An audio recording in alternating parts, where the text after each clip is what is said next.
कोकणातील प्रत्येक घडामोडींचे लाईव्ह अपडेट पाहण्यासाठी आताच कोकण कटा न्यूजच्या सर्व सोशल मीडियाच्या प्लॅटफॉर्मला लाईक आणि सबस्क्राइब करा।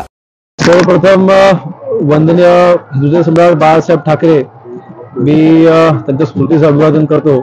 दापोली मतदारसंघामधून शिवसेनेच्या वतीने जनतेने दुसऱ्यांदा संधी दिलेली आहे आणि अर्थातच या विजयामध्ये महायुतीच्या सर्व कार्यकर्त्यांची मेहनत, महायुतीच्या सर्व कार्यकर्त्यांच्या पाठबळामुळे इतका मोठ्या मताधिक्याने ही निवडणूक आम्ही जिंकू शकलो।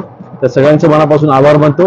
विशेषतः आपल्या माध्यमातून मुंबईवरून जे मतदार येत असताना त्यांना ज्या अडचणींना सामोरं जावं लागलं, त्या अडचणींवरती मात करून सर्व मतदार मतदान केंद्रावरती येऊन पोहोचले।